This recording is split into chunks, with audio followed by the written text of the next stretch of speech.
शब्द ब्रह्म में आज कहानी युवनाश के प्रतापी पुत्र मानधाता की, वही मानधाता जिनके नाम से एक ज्योतिर्लिंग ओमकारेश्वर में स्थित है तथा जिन्होंने युद्ध में रावण, असित, गय, बृहदत्त जैसे योद्धाओं से युद्ध किया। नमन निवेदित हो नमः शिवाय का। वाल्मीकि रामायण, भागवत पुराण एवं महाभारत में महाराजा मानधाता से संबंधित हमें विभिन्न सामग्री अध्ययन करने को मिलती है। कहानी है कि युवनाश ने जब प्रसव पीड़ा से व्यथित होकर के मानधाता को जन्म दिया और उनको दुग्ध पान कराने के लिए कोई माता नहीं थी। ऐसे समय में इंद्र ने स्वयं आकर के अपनी तर्जनी उंगली को आधे भाग से काट दिया और मानधाता के मुंह में डाल दिया। उंगली से अमृत तुल्य दुग्ध निकल रहा था। मानधाता ने उस दुग्ध का पान किया। चूंकि इंद्र ने मानधाता की पालन पोषण की जिम्मेदारी ली थी और इंद्र ने स्वयं कहा था मम एवं धाता, इसी का अपभ्रंश होकर कालांतर में मानधाता हो गया। इस प्रकार से मानधाता को एक अनूठा नाम मिला। मानधाता की पास शिव के दिया हुआ अजनब नाम का एक धनुष था जिसके तूणीर में कभी तीर खत्म नहीं होते थे।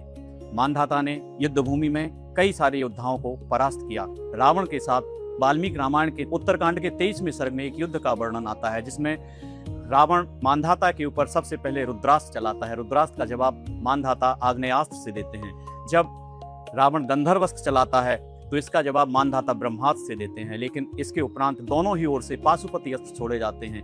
प्रकृति के विनिष्ट की संभावना को देखते हुए महर्षि पुलस्त स्वयं पौलस्त अर्थात रावण की सहायता के लिए उपस्थित होते हैं और दोनों के बीच में युद्ध को बंद कराया जाता है।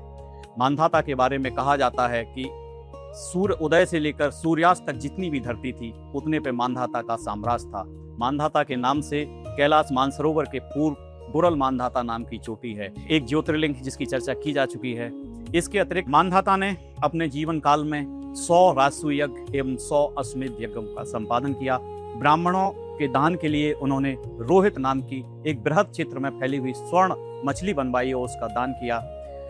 मानधाता को जब जीत की अधिक भूख हुई तो एक बार उन्होंने इंद्र को जीतने का प्लान किया और इस प्लान के तहत उन्होंने आक्रमण की तैयारी की। इंद्र ने मानधाता से कहा मुझे बाद में जीतना, अभी आपको पहले पृथ्वी पर ही मधु नामक दैत्य को जीतना है, वो अभी अपराजय है। कालांतर में मानधाता मधु नामक दैत्य पर आक्रमण करते हैं। मधु दैत्य के पास शिव द्वारा दिया हुआ अभेद त्रिशूल था। उस त्रिशूल के प्रहार से मानधाता का वध हो जाता है।